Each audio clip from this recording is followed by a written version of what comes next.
Merci. Bonjour, bonjour, peuple de Dieu.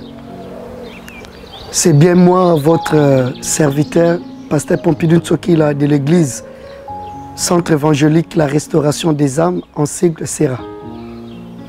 Si je suis là parmi vous ou devant vous, mes bien-aimés, pour édifier quelqu'un qui est abattu, et comme il est écrit dans la Bible, que les forts soutenaient les faibles. Et avant toute chose, j'aimerais qu'on puisse d'abord prier, recommander ces moments extraordinaires entre les mains du Seigneur. Je prie le Seigneur. Éternel Dieu des armées, tendre Père de gloire, nous te disons merci pour ces moments merveilleux que tu nous as accordés. Seigneur, nous voici tout autour de toi, Emmanuel, Seigneur, pour parler de ta part, Seigneur. Parle-nous, les rois des rois, touche le cœur de tes enfants, afin, Seigneur, de bien comprendre ta parole. Car il est écrit, vous connaîtrez la vérité et la vérité vous rendra libre. Le moment est venu, nous voulons écouter ta parole. Seigneur, je rends tout esprit captif à l'obéissance de ton nom, de ta parole.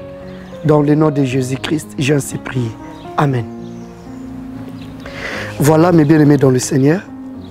Et je viens encore pour te fortifier, pour t'édifier selon la parole du Seigneur.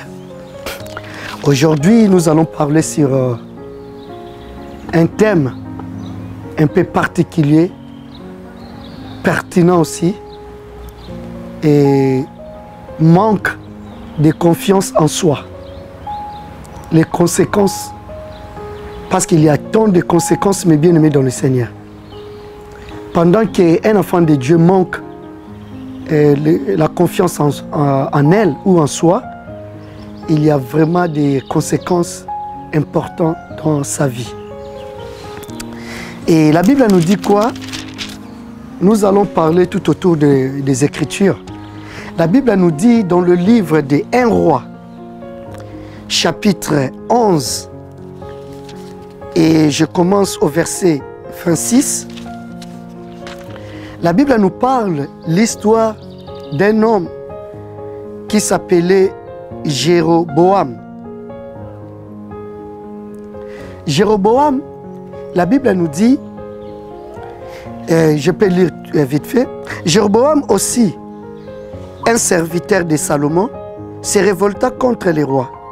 Et il était le fils de Nébat, un Épharcien de Tchéréda. Et sa mère était une veuve du nom de Tchéroa. Voici à quelle occasion il se révolta contre les rois.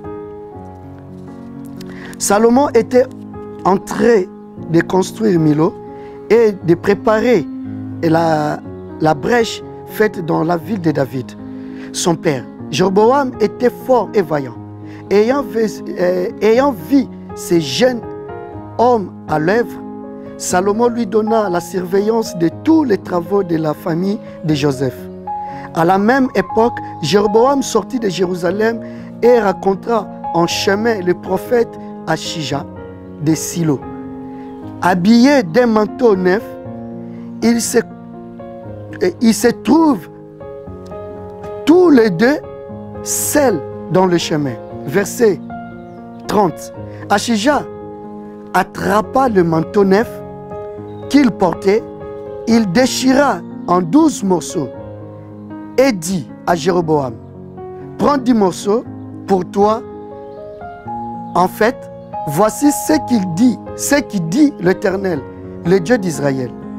Je vais arracher le royaume de la main de Salomon et je te donnerai 10 tribus. Mais il gardera une tribu à cause de mon serviteur David et Jérusalem, la ville que j'ai choisie de préférence à toute les tribus d'Israël. J'aimerais l'arrêter là. Mais bien aimés, ici la Bible nous parle d'un homme vaillant, encouragé, qui s'appelait au nom de Jéroboam. Ne confondez pas Jéroboam et Roboam. Roboam, c'est le fils de Salomon. Mais Jéroboam, il fut travailleur de Salomon. Et ici, la Bible nous parle, Jéroboam travaillait pour Salomon. Mais un jour, Jéroboam, il s'est révolté contre Salomon. Mais avant bien même, Jéroboam, la Bible nous dit quoi? Jéroboam sortait pour aller sortait de Jérusalem. Mais en chemin, il s'est rencontré avec un prophète qui s'appelait Achija, prophète de l'Éternel. Et prophète Oyo, la Bible nous dit, il avait mis un manteau neuf.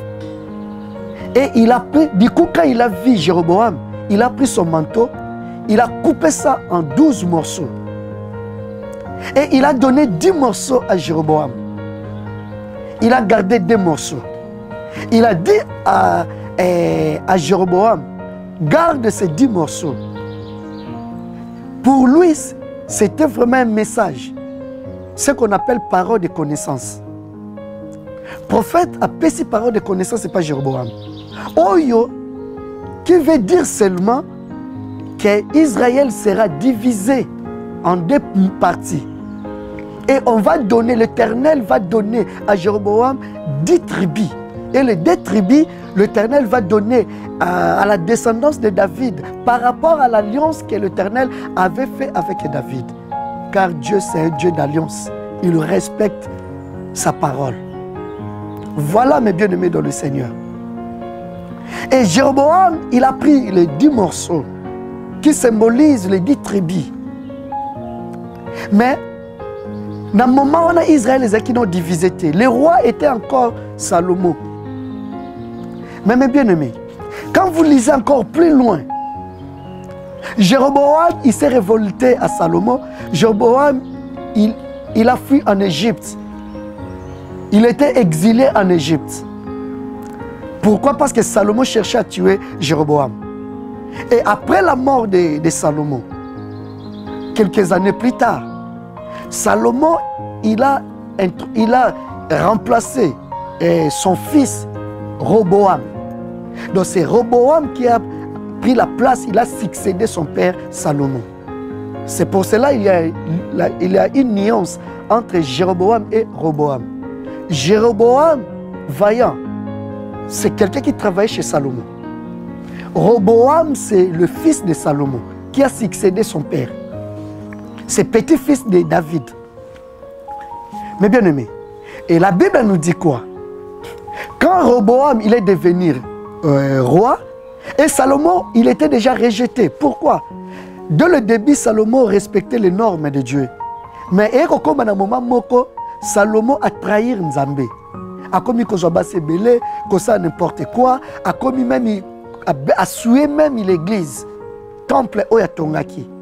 Il y a un salaki qui est Nzamba Boraki Salomon. Mais le col Nzamba Nzambé y alliance. A respecté l'engagement, l'alliance qu'il avait fait avec David, qui est Bokitani Nayo, ta descendance, et qu'Ozala toujours roi, et Obimisa roi. C'est pour cela, Dieu d'alliance, il a gardé son alliance, parce qu'il est toujours fidèle. Na alliance naye, il y a un moment, moya boto la Israël mo bimbeza kite, mais a tiki kaka de tribus. Pour la descendance, il y a David, Oyo, Roboam, Azwa. Mais pendant que Salomon azalaki, Israël azalaki mo bimba, tous les 12 tribus. Et là, Salomon a koufi, Roboam a commis roi. N'a aucun vraiment rapide pour Nathan. Roboam, il est devenu roi. Et les enfants d'Israël, tous ensemble, comme un seul homme, ils sont venus voir le roi, un nouveau roi. Ils ont demandé faveur au roi. Ils ont dit, là maintenant je suis au chapitre 12. Ils ont dit au roi, Papa na yo anyokola ki biso, asalisi biso misala ya pasi. Mais biso tuwe kosenga faveur. Sala biso faveur, kitise la biso misala. Diminue le biso charge.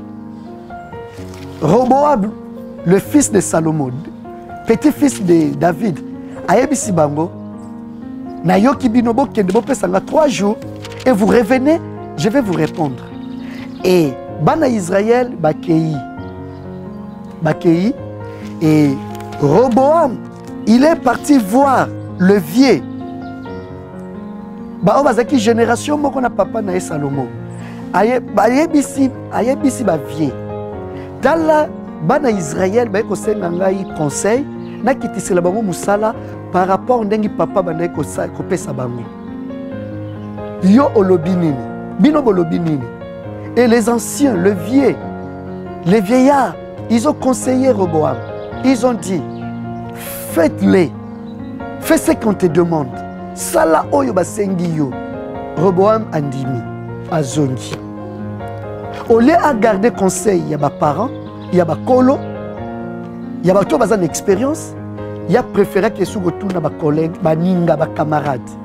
Et là, il y a des camarades, ils yebisi balobi. Soko sali bongo, bo continuer à na valeur te, ba auto sauter. Soki biso na place na yo, multiplier même misala. Soki papa na yo, abande ko misa bango, ba charge neti 1 kilo, un exemple. Yo pesa bango même 10 kilos, même 30 kilos. Soki papa abande ko beta bango na chicotte normal, yo beta bango même na bani na ba scorpion. Et Roboam a eu parole à Kenandako, a rejeté la parole des vieux, oyo ba conseiller qui est, oyo les anciens, ba pesa qui est comme conseil, a préféré à ça la jeune, yabaninga. Et après 3 jours, les enfants d'Israël va se présenter na cour pour na yoka réponse ya roi, et roi a surprendre bango. À lobby. Et pendant que va se présenter, Jéroboam place à Zalaki, parce que plus je parle par rapport à Jéroboam, pour nato lakisa manque de confiance en soi, ma conséquence nango. C'est pour cela nous parlons pour Jéroboam, mais nazoloba pour tout comprendre l'histoire et l'on nito bimisawana.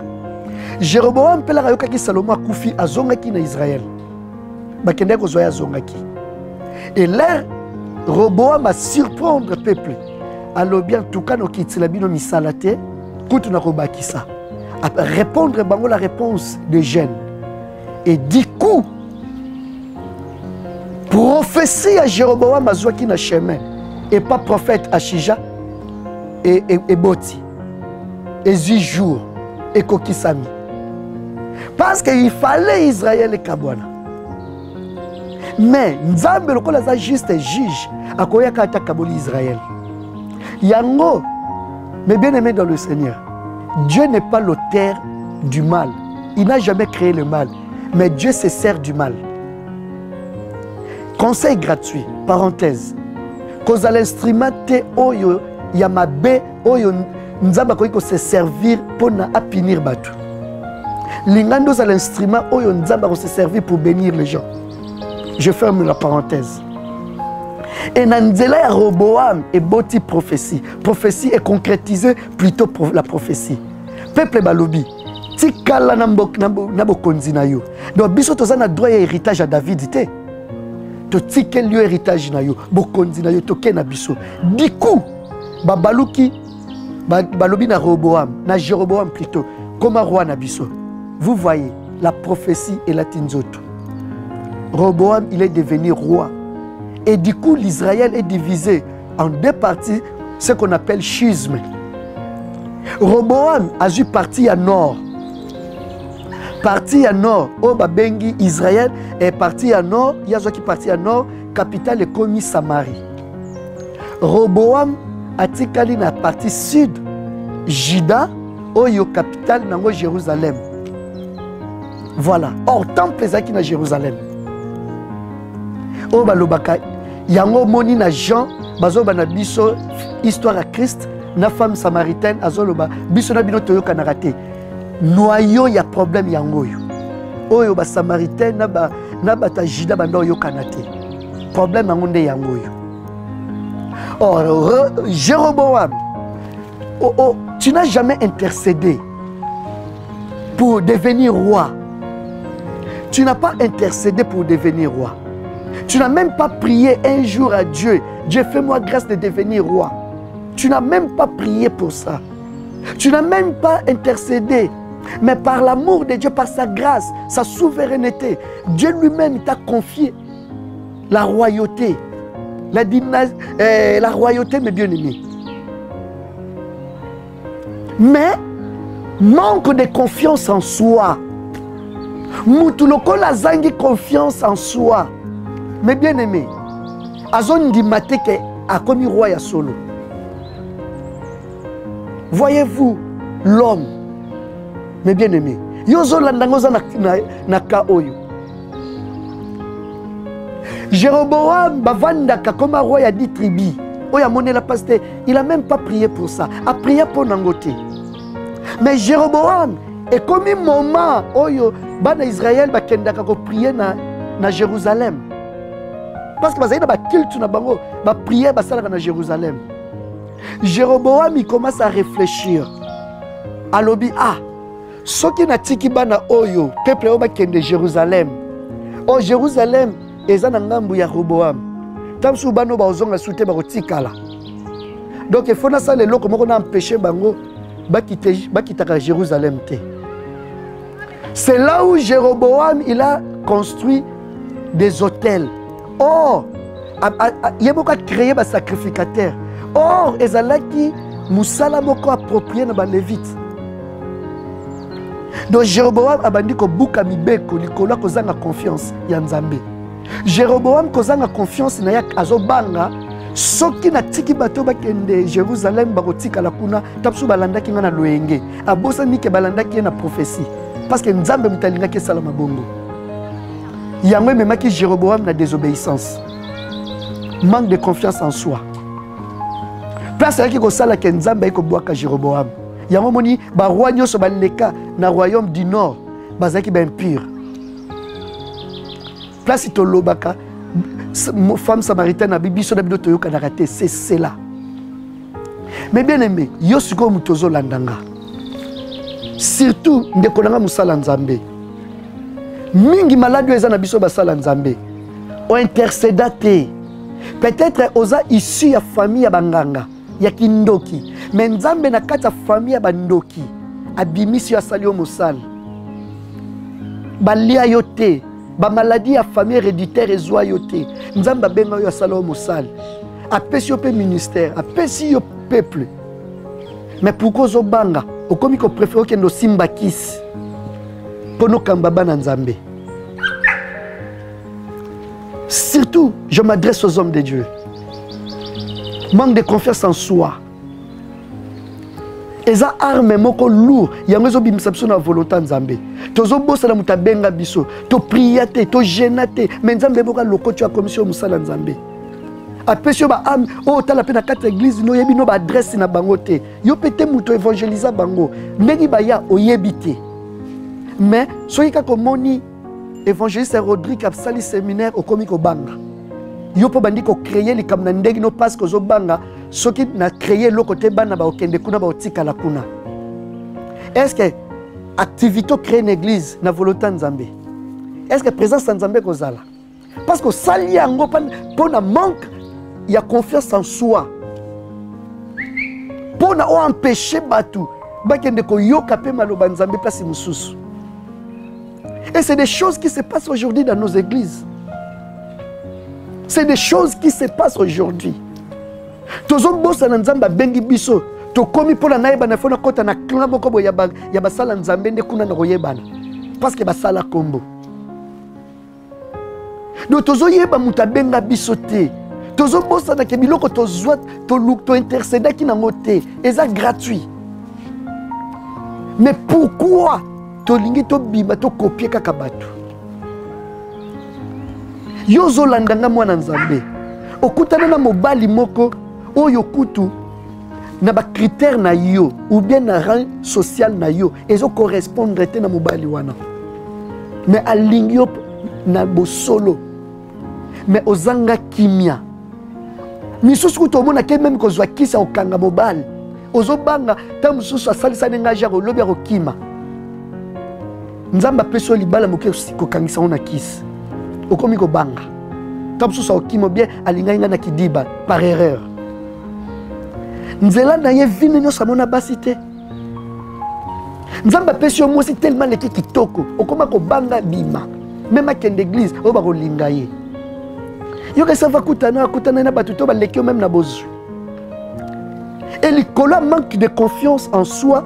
Tu comme ko privé même batu ba kende église ba salela nzambe ba yembela nzambe soit kende ka église soke silimba boko zonga na za suna confiance na l'église te ba yo lingo kuna même basi pe ba komo bangila mibali mais bien même atakutu kindumbe za na l'église mais o nzamba pesi yo muto oboto langwa zate mais biso muto tozo détruire yango pona ko zanga confiance otangi ba classe ozata biso okoma ozwa master ozwi pe poste bien moke kozwa kisi obomba poste okoma na basinga rouge na loboko mais bien aimé nzambo apesa o mayele ozobosa na ke nzambe mutamemi yo wana et oza sûr na yote pona o mena musala il faut zwa ka kisi ou bien il faut bimaka na patron ou bien na patronne mais bien aimé manque de confiance en soi. Nzamba tcha donc katina yo mondi mate ozomona on dirait pas na yo simba te il faut ndekaka mutu mususu mutasala ngonde pono ndima eza nzambe mais bien aimé yango mutu ko bemona distraction et memelo zoua et memelo ko banga manque de confiance mais bien aimé et ko memela yo complexe d'infériorité et ko détruit vie na yo na ba domaine nyoso spirituel physique professionnel na domaine nyoso yango na ko encourager yo zo landanga zogi sa confiance en soi. Qu'on compare vino na batute, yo eza yo. Pour na silisa, surtout nous les hommes de Dieu. Les gens comme na be kiri mingi, on va comme proposer batu bakis. To repêche bag, oyo, soit portefeuille magique, bando bibisambongo tous les jours, valise magique, to repêche yo savon magique. O bando sukole la batu to repesa yo babilo kwa na nyoso eye na be église mais au rotal la basala nzambe bazozwango to repesa yo domination atozolo bano makamu na bible zanga tina batu bando la séduit to repesa envoûtement bazopesa même kisi ya justice o etasho bakangio ba otika yo pona ba innocenté yo église mona vraiment ki bakosela ki makambo mais na makambo eza ya solo. Les gens même ba victime ba komi ko banga ko porter plainte parce que ba yebi ke ba otika na bango bango tala na monde entier même en Europe dans les pays développés au tala musala nzambe violeur mais lobi ba otika yi tina ba Afrique pourquoi parce que ça na kisi bazo pesa ya envoûtement même ya justice et les lois makambo to mona na mulongo na biso basala nzambe soko moni mutakoti na makambo wana aza Jéroboam manque de confiance en soi abosa na nzambe wa bengaye mais yo zolanda nzambe bengayo kangama na nzambe wana ministère ezaka te pono ndima ke nzambe bengi fo mutakweya ezaka te so prier pona mutu fatelema na oyebi so na bible elo ba Yesu asambela ki pona mutu aveugle mais aveugle la monaki mbala morote batuni omoni nini ona omona batuloko banzete Yesu abandeli su cérémonie après moutaï comme on a bien et ça enseignement c'est pas que Yesu akokaki azaki capable de bixer mbala moro et un cas ko l'accès sur le ministère et ça na ba kami susu balandela ngo malembe zwakata et ça na ba ka o salisi ko mutamo le boko nzambe mais ça na ba kami susu ezalaka bozo landela ngo mikolo nyonso ti bukoleko ego mutamo na le boko nzambe secret nzambe bâtiment mona mbala moko. Mais pourquoi cet homme a mon avis nous flou après babandel les souko avec mon bien et ça babilo qu'on a tout ça enseignement ba enseigner mais biso lelo to comme ba gourmand to lingi ya biso ça la makaka mbala moko tozo bossa na mutabenga biso manque de confiance en soi to mona kalakata église yemoko pasteur ate tabenga ka batalibanda siko batu wana nzamba pesa yo pona nini soit tinda ba on église mususu yo pe comment mundini pona nini aza sûr na maternité il faut benga kaka oh prophète moko boy bishop moko boy évangéliste moko boy pasteur moko boy Mais la Bible est surtout de refaire les nations, les disciples. Donc c'est quelque chose comme maître. Il faut que tu landa pas na biso et tu repèses na bango nini parce que tu as sur na biso te, tu as compté na bato mususu. Yango tu as détruit musala nzambe. Na komi na souka bien-aimé dans le Seigneur. Yo zo souffrir na complexe d'infériorité. Ozangi confiance en soi. Ozangi confiance ya ministère na yo, ya muto abenga yo, ya mariage na yo, ya bano bota. Oyebika ke famille na biso bana bakufa ka bakokisaka 18 ans te. Yo mwana nzambe okoma ko banga nyonso. Mozo bosana nzambe mutapesa mwana wana. Mais yo mo déjà banga komona ka 18 ans calamité ezokoka soit mwana okufa. Famille na biso babalaka te. Mozo bosana ya yo bana nzambe mutapesa. Manque de confiance en soi.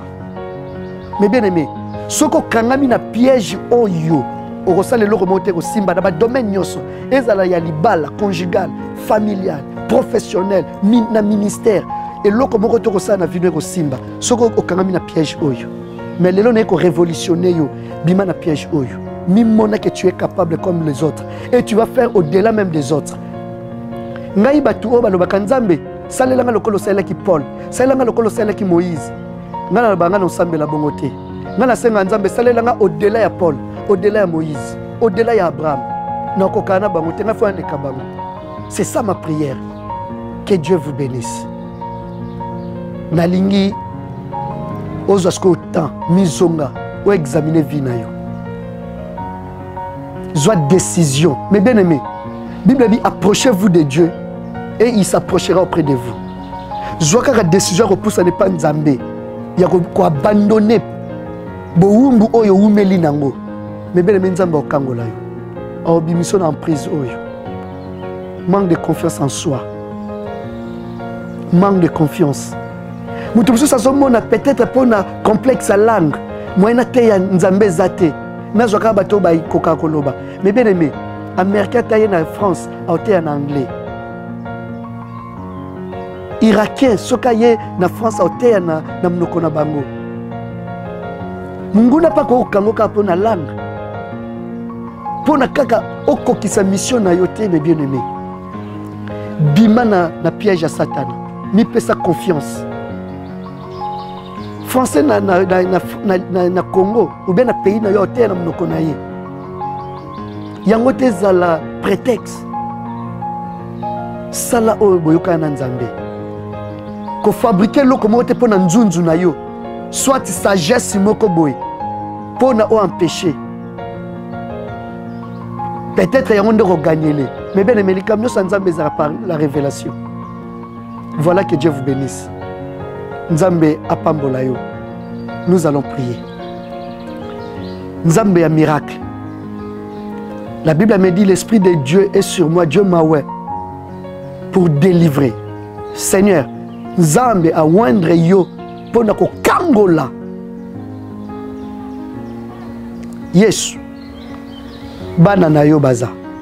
O bazolanda kangola bango ba o nyoso bakangami na piège ya manque de confiance en soi ya vie à se sous-estimer. Père na kombo na Yesu bazala délivrer na kombo na Yesu Masia yo oyo ovandi na sous-estimation na kombo na Yesu nazo déclarer ozala libéré. Yo oyo zangi confiance en soi. Na kombo na Yesu epesa mela yo. Bible zoloba nanga la foi vient de ce qu'on attend. Bible zoloba ce qu'on attend vient de la parole. Sans la foi, eza na pasi mingi pour la tomona nzambe. Or confiance, c'est ça la foi. Comment on dit nzambe soza confiance na été? Parce que tu pesa ki confiance na maloba. Yango tondima.